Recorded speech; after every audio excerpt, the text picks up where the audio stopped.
El cubano Carlos Manuel Álvarez y la cubana Mayra Montero, bajo la moderación de Camilo Hoyos, abordarán.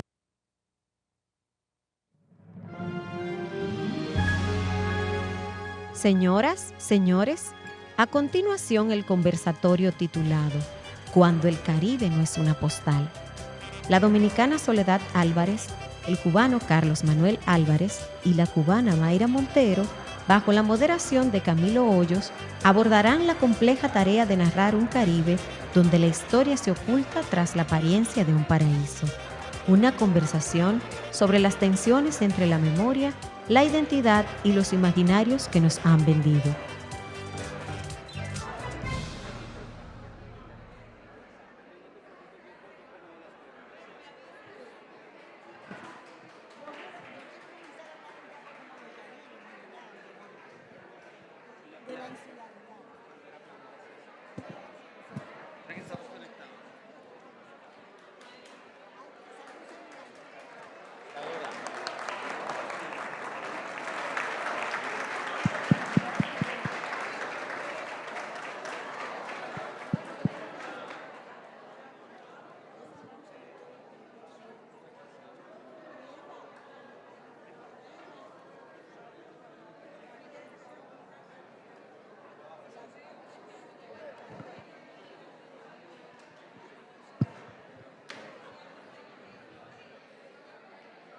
Los invitamos a tomar asiento para que puedan presenciar la próxima conferencia. Gracias.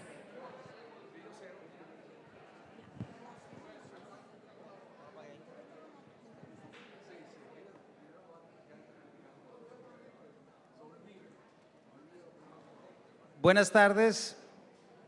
Continuamos con el Festival Mar de Palabras. Mi nombre es Camilo Hoyos de Paredro Podcast.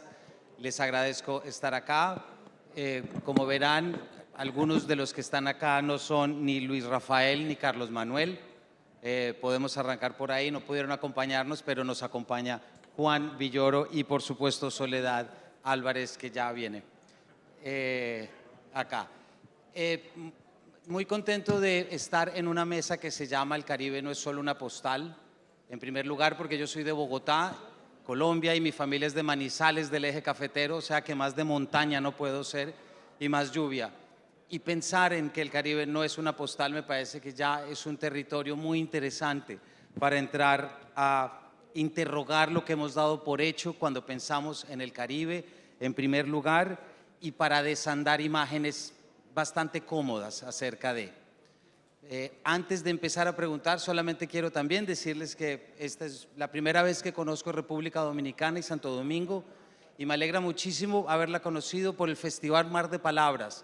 No significa que no quiera ir a Punta Cana y a las playas.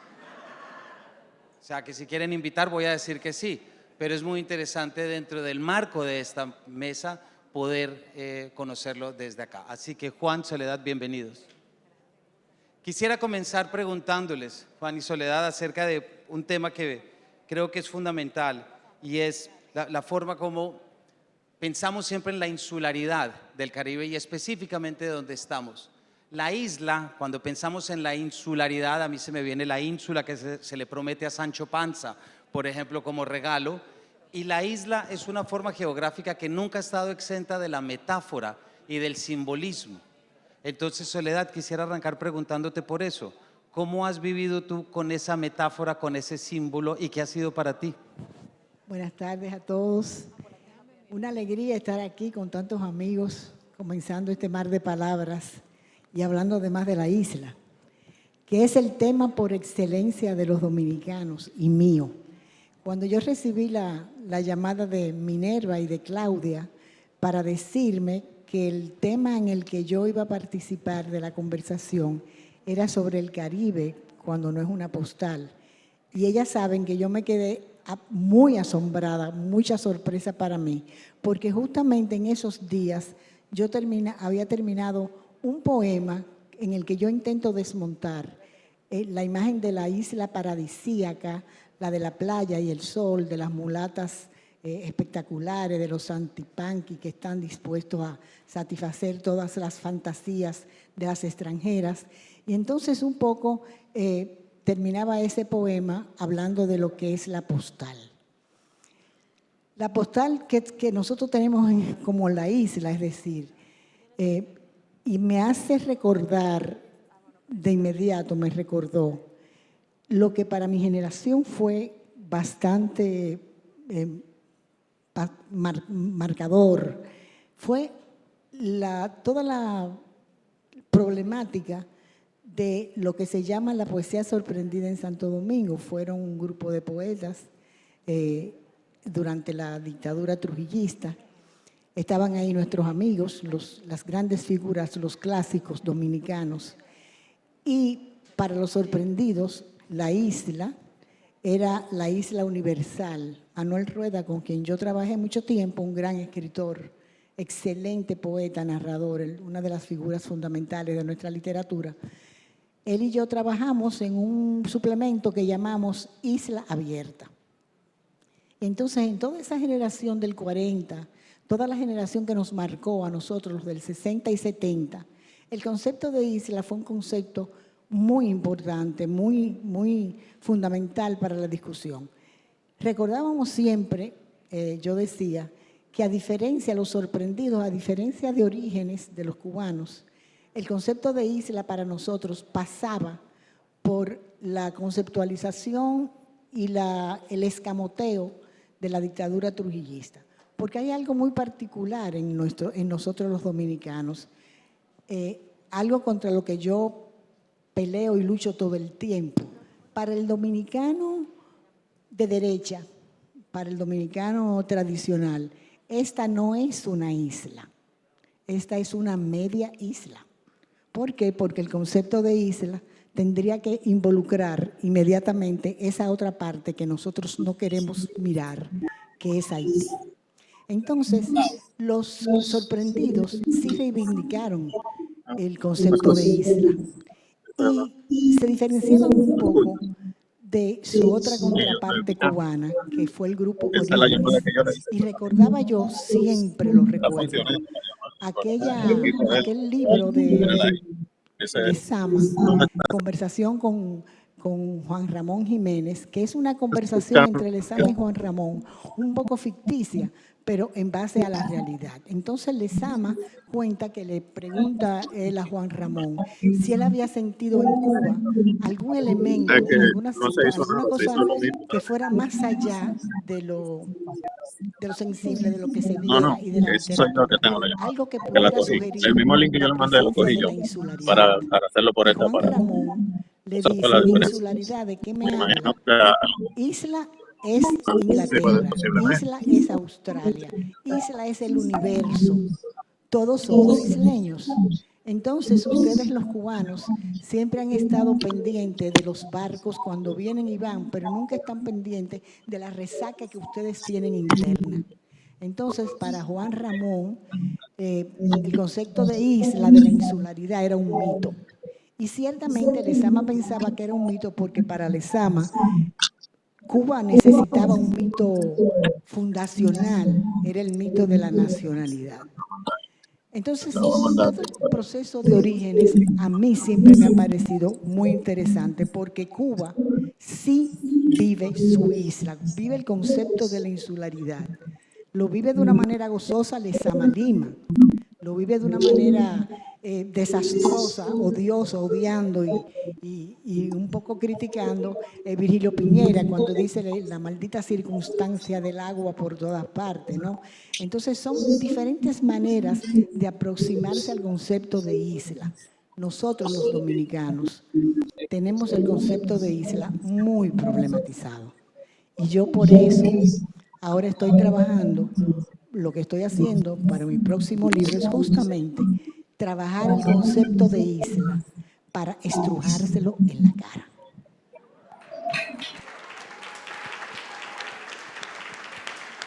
No sé, Juan, si quieres hablar algo sobre esto. Bueno, antes que nada, ¿qué tal? Muy buenas noches, me da muchísimo gusto estar aquí. Se cayeron todos los demás participantes de esta mesa, entonces estoy como bateador emergente. En caso de ausencia de participantes siempre se puede recurrir a un mexicano. entre otras cosas porque los mexicanos sobran por todas partes, entonces aquí estoy de bateador emergente. México no es una isla, como ustedes saben. La noción de isla para nosotros no es muy importante porque tenemos un Caribe que más bien es percibido como una orilla, es percibido como el límite del país, es muy importante para nosotros. Yo escribí una novela que se ubica en el Caribe, pero la isla como concepto cultural, político, social, ha sido definitiva para la literatura y la cultura en general. La isla como espacio de salvación, la isla de Crusoe, o la isla como castigo, ¿no? Las prisiones que han estado ahí, la isla del diablo. En México hay una isla a la que se mandaba a los prisioneros, y ahí el escritor mexicano José Revueltas escribió una novela que se llama Los muros de agua, señalando que el agua es un presidio. Pero las islas también han sido un objeto del deseo, ¿no? Los surrealistas crearon la ficción de que podían pertenecer a Polinesia, porque les parecía maravilloso ser miembros de un archipiélago, e inventaron un folclore que no existía de islas que ellos habitarían de manera fantástica en la Polinesia. De modo que la isla ha estimulado muchísimo la imaginación. ¿Y qué sería de la literatura, por ejemplo, para niños y jóvenes sin la Isla del Tesoro, ¿no?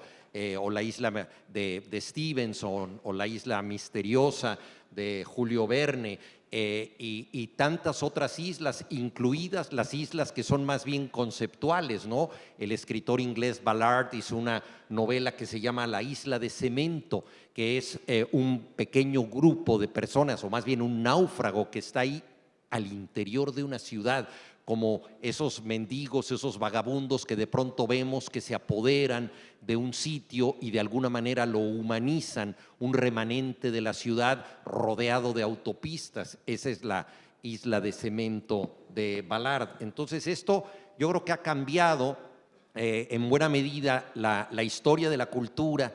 ¿Por qué? Porque el sustrato real, el sustrato histórico de las islas, yo creo que es muy nutricio para todos nosotros, y este es un espacio para decir lo que me parece particularmente apropiado, ¿no? Todo lo que la cultura del Caribe y de las Antillas le ha dado a la literatura tiene que ver con una noción esencial para la cultura, que es el intercambio. Han sido espacios de carga y de descarga, espacios donde se han comunicado distintas culturas y distintas lenguas. Si algo define la cultura caribeña es la mezcla, lo híbrido, lo creol, ¿no? Esta posibilidad de combinarse, aunque muy bien señalabas tú que también incluso en un espacio insular se pueden dar las exclusiones de los otros, y de considerar que una isla no está completa si no es totalmente dominada. Pero yo creo que lo que más le ha dado el Caribe a la literatura ha sido eso. Pienso en El siglo de las luces, por ejemplo, de Alejo Carpentier, que recupera historias que vienen de muchos mundos posibles, porque él hablaba de nuestro Mediterráneo está constituido por estas islas que son fuente de culturas que se comunican y que se caracterizan por el intercambio. Un intercambio muchas veces forzoso, porque no queda más remedio que hacer intercambios comerciales para sobrevivir, en ocasiones intercambios terribles porque son intercambios de personas, pero todo eso yo creo que ha sido un espacio muy importante para conformar un imaginario que tiene que ver con la mezcla. Y esta mezcla también me parece que ha sido muy importante desde la cultura popular, o sea, todo el elemento afroamericano, por ejemplo, que ha sido tan significativo para la cultura y que hemos tardado en apreciar, ha tenido su gran reserva en el Caribe. Édouard Glissant, en el discurso antillano, dice que una de las cosas más importantes de la región es la importancia de la oralidad, es decir, cómo ha habido una cultura popular que ha mantenido las mezclas a partir de un espacio de transmisión de la tradición no académico y que ha tenido que ver con la oralidad. Y no es casual que, por ejemplo, Luis Rafael Sánchez, que por desgracia no puede estar con nosotros, haya escrito libros que desde sus títulos son ya títulos para bailarse, ¿verdad? Como La guaracha del macho Camacho. Entonces ya el ritmo ya está en el título, ¿no? Entonces esta posibilidad de hacer una literatura que tenga que ver con la oralidad es lo que ha justificado la literatura de Cabrera Infante, de José Lezama Lima y de tantísimos autores, ¿no?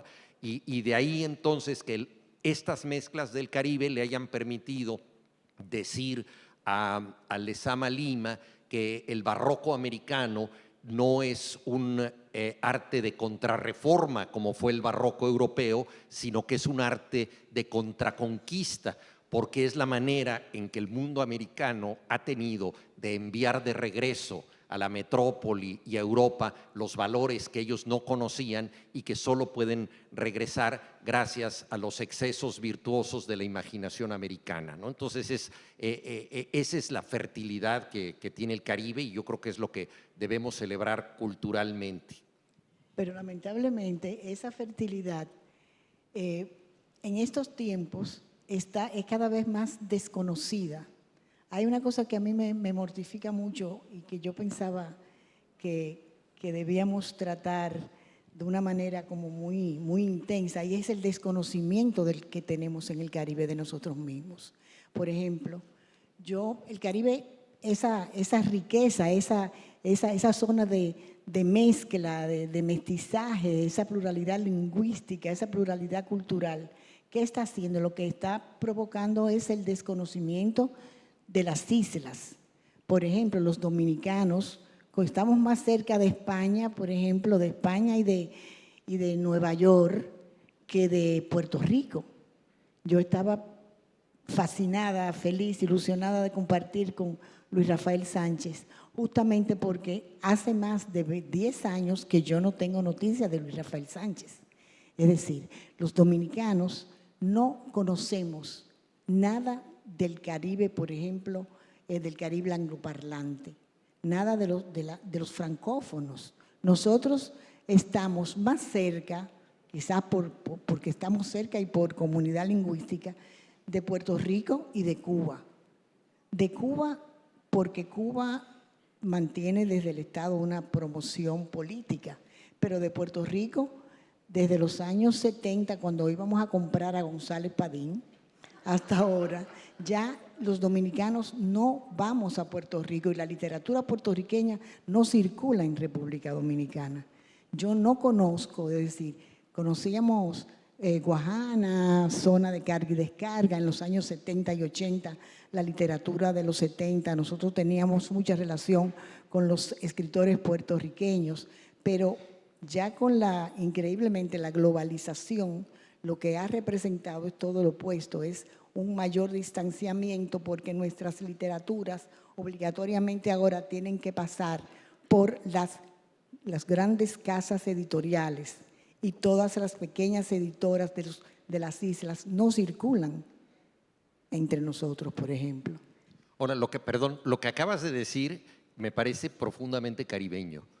Sí, porque… Claro que sí. Claro, porque siempre ha sido la ilusión caribeña, claro. Es unir lo que no está unido, ¿no? Este archipiélago, Pedro Enrique Sureña, que lo debemos mencionar acá, ¿no? En la Utopía de América justamente dice eso, tenemos nosotros que articularnos, tenemos que unirnos porque estamos hechos para dialogar entre nosotros, pero nunca lo logramos. Entonces, esta pulsión utópica de la unión tiene que ver también con el pensamiento que surge de lo siempre aparentemente aislado, ¿no?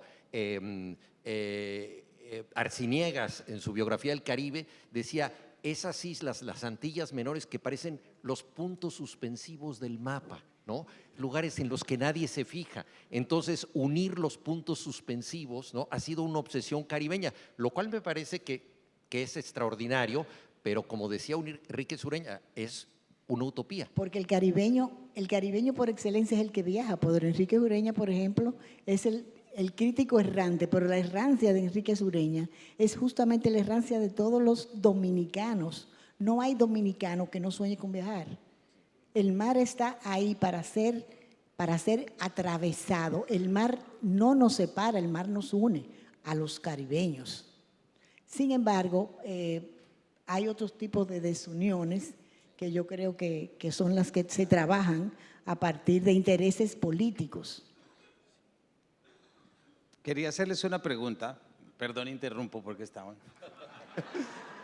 Pero me pregunto mucho de dónde viene, tú acabas de hablar de una idea que es fundamental y es imposible no pensar en la crónica de Frank, que explica muy bien la isla escindida, llamémosla así, la isla que está, la ruptura de la isla.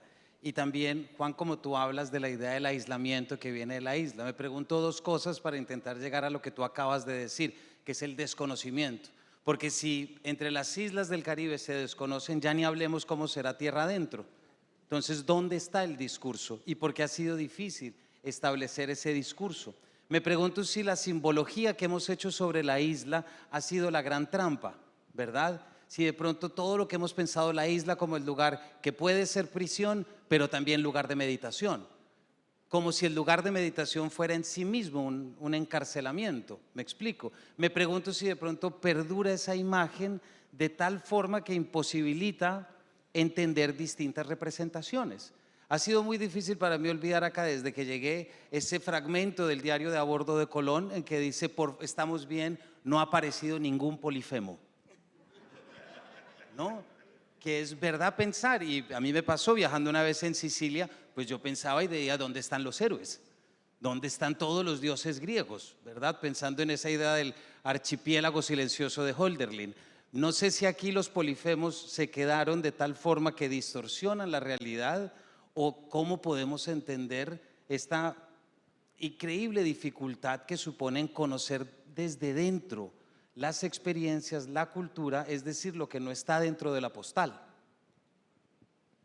Lo que no está dentro de la postal somos nosotros mismos. Es decir, yo siento que la postal la postal ha estado siempre. Nuestros países han sido marcados por un imaginario. Es un imaginario que, a mi juicio, viene de las representaciones acumuladas por el poder. Es decir, República Dominicana es tal y tal cosa. Es decir, nosotros somos la isla del azúcar, la isla del ron, ahora somos la isla de la bachata, la isla de Juan Luis. Hay una postal que se nos ha impuesto. Puerto Rico es la isla del encanto, no sé qué. Cuba es ahora fue durante mucho tiempo la utopía, la isla de la libertad, cada etapa y cada régimen político nos endilga una imagen. ¿Qué hacemos los escritores? A mi juicio, romper, transgredir esa imagen. Por ejemplo, yo siempre pienso que a nosotros, a los escritores dominicanos, nos han impuesto una visión de la literatura y de la República Dominicana como opuesta a Haití, opuesta a Cuba. Nosotros somos la isla mayor, pero nosotros no tenemos nada que ver con las islas del Caribe inglés, porque nosotros somos los más grandes. Es decir, República Dominicana, no problem. Hay una imagen que se nos ha metido dentro y que tenemos que estar permanentemente transgrediendo. Por eso la poesía dominicana, fundamentalmente, que es la de que yo más sé, la que más trabajo, es una poesía sumamente interiorizada, interiorista, íntima. Desde los años 70, la intimidad venció la relación con el exterior. La poesía dominicana es una poesía muy subjetiva, contraria a esa postal exteriorista que se nos ha impuesto. Sí, yo creo que el pensamiento que surge de las islas es necesariamente cosmopolita, porque tiene que ir hacia afuera. Lo que llega del mar siempre es interesante, no solamente lo que te traen las mareas, sino las noticias, la cultura, todo eso. Y yo creo que corresponde, y lo decía antes a propósito de Soledad, al pensamiento surgido de las islas una insatisfacción continua de no conocemos más, no estamos más unidos. Por eso te decía, siento que eso es profundamente caribeño. Y yo pienso que por el contrario, no hay una insularidad mental más cerrada que la de un europeo. O sea, la mayoría de los europeos son personas que viven en una provincia mental autosatisfecha. Y lo vemos, por ejemplo, en lo que toca nuestra lengua. Cuando un traductor español traduce, olvida que existen otros modos del español.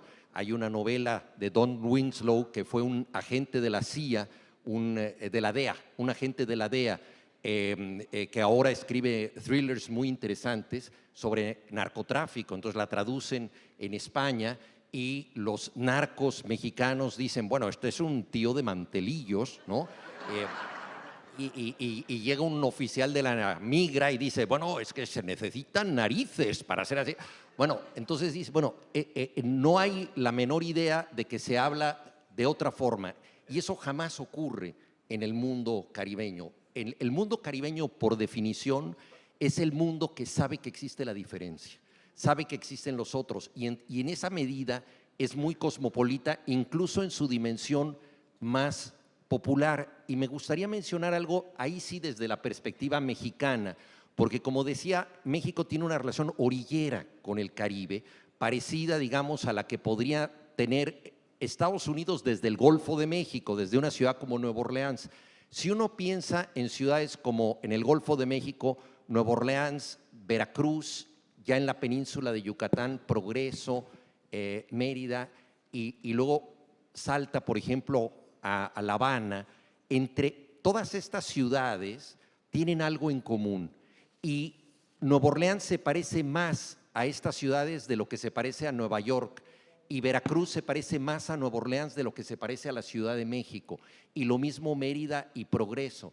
Es decir, hay una comunicación, a pesar de que no hay una cultura unitaria, hay algo que hace que esta vida de los puertos y de lo que ha circulado desde hace muchísimo tiempo, que tiene que ver con todas las especificidades que tú decías, la isla del ron o la isla del tabaco, pero que todo eso se une y tiene una manera de ser que a mí me parece que es particularmente rica y que no necesariamente entendemos que está plenamente articulada en lo cultural, pero que está tratando de articularse. A mí siempre me ha impresionado en las islas, por ejemplo, en Cuba, que es una isla, ahí sí, totalmente, no es una isla escindida, ¿no? Antonio Benítez Rojo dice, es la isla que se repite, ¿no? Esta isla que siempre vuelta sobre sí misma.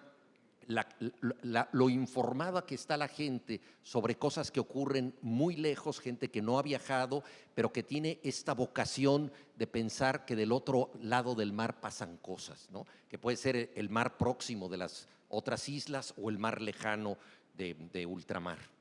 Bueno, aquí en Santo Domingo también, yo siempre digo que no hay ser humano más aislado, por ejemplo, que los americanos.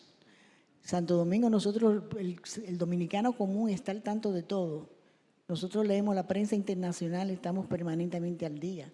Sin embargo, y es lo que insisto, no estamos atentos al mismo Caribe, porque el Caribe, tú dices, es decir, sí, pero el Caribe siempre mira más allá del propio Caribe, más allá de su mar, porque a nosotros los dominicanos ni a los puertorriqueños nos interesan los vecinos, nos interesa Europa, nos interesa el más allá. Y eso sencillamente ha sido un trabajo ideológico que se nos ha montado durante mucho tiempo, a mi juicio. Por ejemplo, yo siempre digo, cuando estoy entre los amigos, cena y eso, pregunto, a ver, díganme, ¿cuántos de ustedes han estado, por ejemplo, en Haití? ¿Quiénes han ido a la Citadel? ¿Quiénes se han asomado a ese delirio de Christophe? ¿Cómo supieron ustedes dónde nació lo real maravilloso de Carpentier? ¿Siguieron los pasos de Esteban, de Sofía? Te aseguro que si lo pregunto aquí, muchos no podrían dar esa respuesta positiva, porque no estamos atentos a nuestra inmediatez, sino que siempre estamos mirando mucho más allá. Y eso yo siento también que es una trampa, porque el Caribe necesita de alianzas. Ahora mismo, por ejemplo, sabemos que en términos políticos toda la integración cada vez es más difícil, justamente porque no tenemos los mecanismos. Por ejemplo, CARICOM, nosotros no somos participantes de CARICOM, por ejemplo. Tú decías ahorita de la importancia de las grandes editoriales, por ejemplo, en el momento de imponer. Pero yo pensaba dentro y decía, claro, grandes editoriales, pero también las grandes empresas turísticas, porque el turismo surge como solucionarle la vida a aquel que no tiene lo de acá, por lo tanto es siglo XX. Creo que la primera agencia turística nace en Londres en 1845, algo así. Entonces digamos que el turismo tiene una vieja data. De pronto esta pregunta no se contesta, pero ¿dónde creen ustedes que es el principal motor que no permite que este discurso que pueda retratar bien una realidad caribe llegue a los lectores, llegue a los medios? Es decir, ¿dónde se hace la resistencia o quién está imponiendo una visión unidireccional sobre lo que todos creemos que es el Caribe? Que es un aguadeño, ¿no? Una camiseta, ¿cómo se dice? La camiseta pambichada, ¿verdad? Etcétera. ¿Alguna noción de dónde puede venir? Bueno, pero eso es absolutamente claro.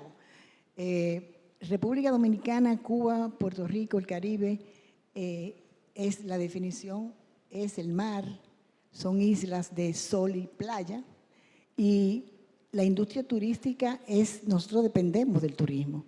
República Dominicana tuvo el año pasado más de 10 millones de turistas, Puerto Rico disminuyó, creo que anda por 8 millones o 7. Cuba es un fracaso, Cuba decreció muchísimo y solamente creo que haber visto un dato, algo así como que tuvo 500,000 o algo así. El turismo cubano se fue a pique, pero por ejemplo San Bart, las islas del Caribe inglés tienen un turismo muy, muy desarrollado y muy intenso también. Entonces, el turismo es lo que nos define, es nuestra entrada. República Dominicana tiene una participación muy alta el turismo en el Producto Interno Bruto. Entonces, el turismo es lo que dependemos del turismo y nos hace vulnerable. ¿Por qué nos hace vulnerable? Porque es una industria vulnerable por el cambio climático, por los ciclones y todo eso, pero lo que son las grandes marcas turísticas, nosotros dependemos de ellos. Y nuestra imagen de República Dominicana ha sido cambiada, yo entiendo, por el turismo. La República Dominicana de los años 60 y 70 no es la República Dominicana de los años del 2023, del 2020. República Dominicana tiene todas las torres habidas y por haber, todo el turismo desaforado que tenemos, y yo siento que eso nos está afectando y está transformando la cultura dominicana y no para bien. No para bien porque la música, por ejemplo, nosotros estamos olvidando muchísimas cosas que nos definen sencillamente para poder entretener. Estamos en un proceso de frivolización y en un proceso, a mi juicio, de lo exótico baladí. Sí, bueno, mencionaba Soledad con toda razón el tema del turismo, que efectivamente es como se percibe mundialmente el Caribe, y bueno, me parece que esa noción también está en crisis, ¿no? Con la explotación excesiva que se ha hecho de la naturaleza y con el cambio climático. Yo escribí una novela que se llama Arrecife, que se ubica en el Caribe mexicano. México tiene el segundo arrecife de coral más grande del mundo, que obviamente está en peligro por los cambios climáticos, y uno de los grandes problemas del turismo es que cada vez llueve más, son destinos de sol y playa, donde está nublado, cada vez hay más sargazo en el mar. Entonces en la novela se plantea la posibilidad, que eso no es una invención mía, es algo que ya se está dando, cómo reactivar estas zonas que empieza a morir el turismo. Bueno, evidentemente el lavado de dinero le ha dado una muy importante influencia al turismo para que tenga respiración artificial, porque una de las cosas más fáciles de hacer es llevar una contabilidad fantasma en un hotel donde no puedes tú comprobar si llegan o no llegan los clientes, etcétera. Entonces, durante mucho tiempo se siguieron construyendo hoteles fantasma que nunca iban a ser habitados en México. Y en la novela a mí lo que se me ocurrió fue un proyecto que tiene que ver también con algunas experiencias que se llaman ahora posturismo.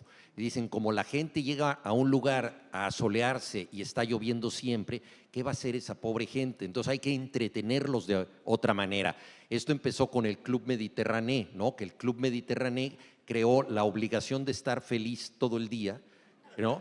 Y entonces te levantas en la mañana y tienes que saltar y hacer joggings y luego vas a la piscina en donde juegas con unos muñecos de plástico y así todo hasta la discoteca en la noche. Entonces son actividades paralelas. Y entonces, pero hay muchos tipos de turismo y en México ya prospera un turismo que tiene que ver con nuestros problemas sociales. Entonces, en la novela hay un tipo que se considera muy visionario y dice, yo voy a aprovechar una de las cosas más importantes del ser humano, que es el miedo. El ser humano no solamente teme a ciertas cosas, sino que necesita temerlas. El miedo es adictivo. Entonces él genera unos programas de paranoia recreativa para que la gente se asuste, pero de esa manera se entretenga, porque entonces ahí dice, en la novela dice, el Caribe existe para sacar del aburrimiento a los europeos. O sea, gente que viene de Suiza, donde la tragedia nacional es que el tren se retrasó 3 minutos, ¿no? Entonces llega a un sitio donde de pronto la pueden secuestrar, ¿no? O donde puede entrar en contacto con una guerrilla, con un líder carismático, con una secta extrema, cosas así. Entonces se despliegan una serie de acontecimientos, todos actuados. O sea, en ese lugar hay más actores que la Compañía Nacional de Teatro, porque que ya también los actores están desempleados, entonces se emplean para el turismo. Y entonces es una manera un poco teatral de revitalizar un Caribe moribundo en tanto turismo, ¿no? Pero ese también es el falso sueño, que es la falsa expectativa que se ha generado del Caribe como un espacio exclusivamente de hospedaje y entretenimiento, es decir, de tarjeta postal, ¿no? Como decía el título.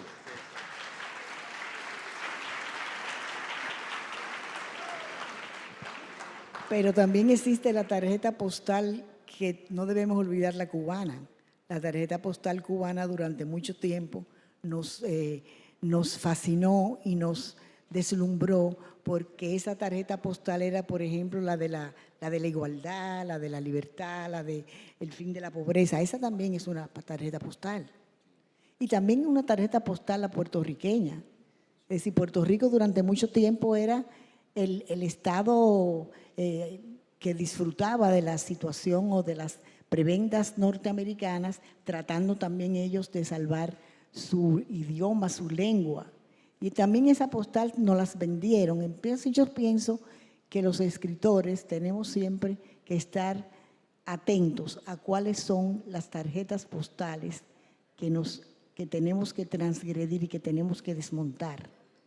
Ahora mismo nosotros aquí en el Caribe hispano tenemos unas realidades muy diferentes.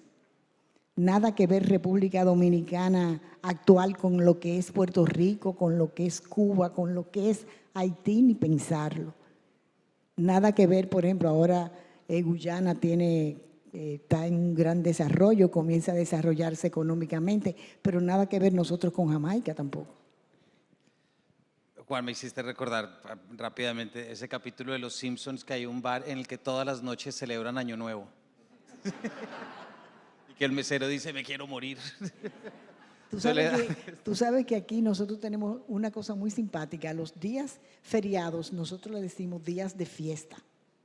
Aquí, en el siglo XVIII, hay un libro maravilloso de Carlos Esteban Davis donde cuenta que aquí todo el mundo bailaba. Aquí bailaban hasta las monjas. Entonces, es la vida escandalosa del siglo XVIII, creo, donde todo el mundo estaba, como la metrópoli, España nos dejó por nuestra cuenta, no había muchos esquemas sociales, la familia era una institución muy incipiente y además de su cuenta, los hombres tenían que sé cuántas mujeres, y aquí todo el mundo tenía, eso era viva la pepa, es decir, todo el mundo bailaba, y decía uno de los escribanos que quienes mejor bailaban eran las monjas,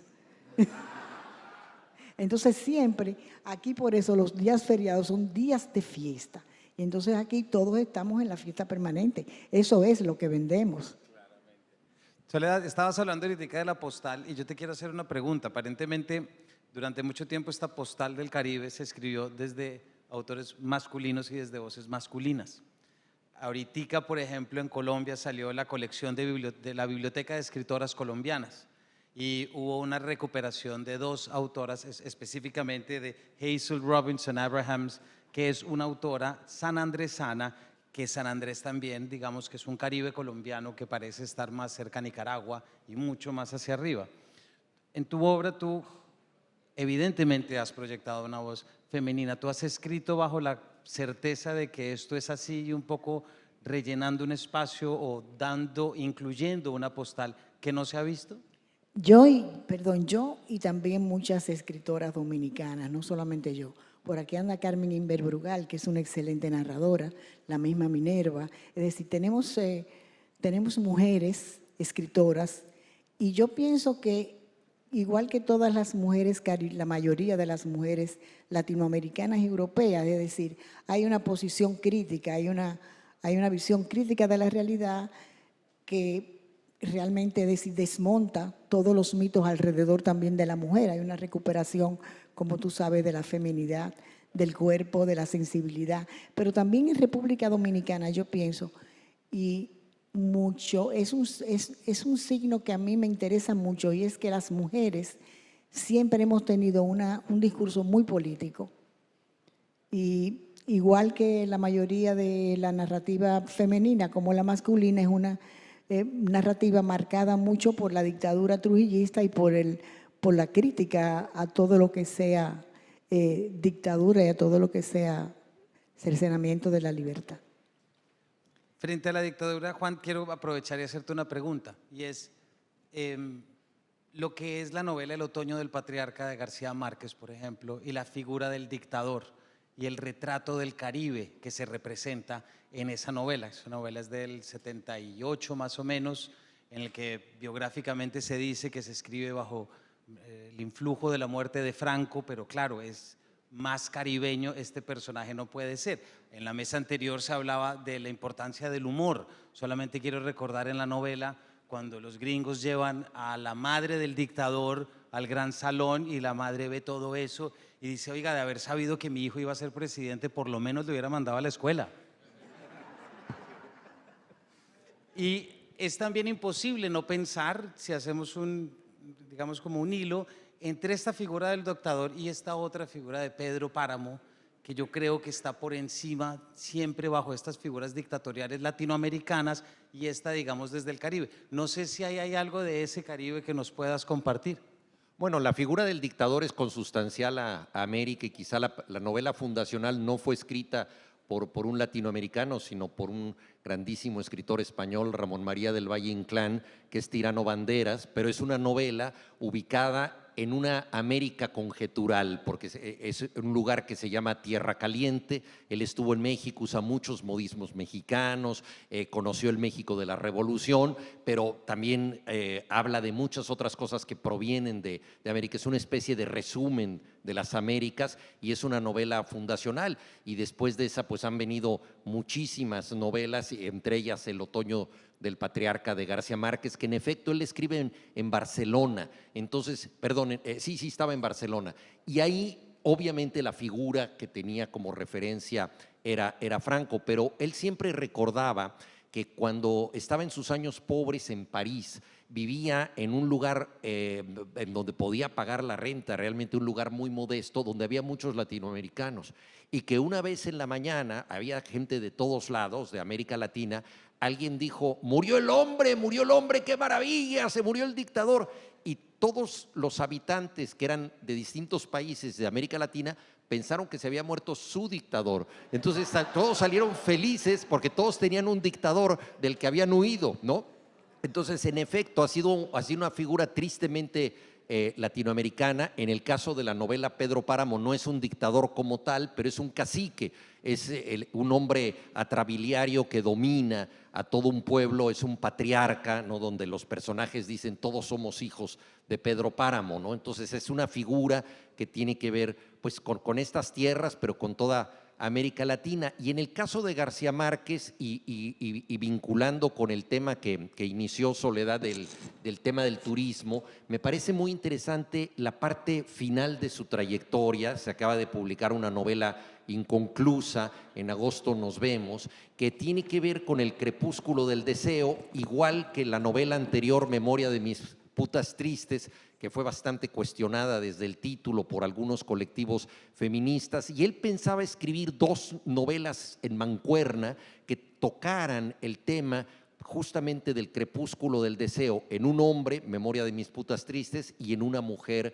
En agosto nos vemos. Pero es muy interesante cómo él asocia este declinar de la actividad sensual con el deterioro físico del paisaje caribeño. Es decir, cómo el espacio paradisíaco fue sustituido por hoteles que mancillaron el horizonte, las playas, todo. Entonces es como una especie de atardecer físico y del deseo para los personajes, y al mismo tiempo de lo que pudo haber sido el paraíso y que se ha convertido en este espacio prostituido por el turismo en masa, muchas veces de consorcios internacionales, de franquicias, etcétera. Entonces también eso es muy interesante, esta parte final de García Márquez, cómo asocia ese crepúsculo real del sol que cae en el Caribe, que él había dicho que era la visión más paradisíaca que podía haber, la del mar Caribe,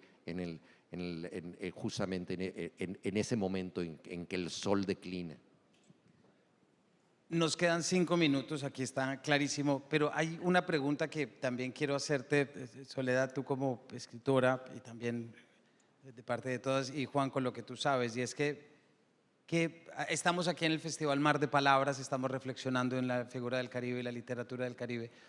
¿Tú qué consideras que no ha pasado a través de la literatura y que debería pasar y que se está dejando por fuera de la visión y la representación del Caribe como tú lo conoces, y Juan también de la forma como tú lo conoces? Yo pienso que la historia del Caribe es una historia muy aleccionadora, y siento que en estos tiempos de la famosa globalización, de las hipertecnologías, que debemos recordar que en cada momento de nuestra historia siempre hemos tenido una reacción y una visión crítica. Siempre ha habido un sector de la sociedad que se ha opuesto, que ha respondido y que ha tomado la bandera para una mayor humanidad, para una mayor justicia. Creo que lo que nos ha faltado fe, nos ha faltado como recuperar realmente lo que somos, ese mirar adentro al que se refería Lezama. Y ese mirar adentro es nuestra historia, nuestra fundación, nuestros mitos, que son finalmente lo que nos van a permitir enfrentarnos con todas las postales que nos quieran imponer. Tenía que el poema que te dije,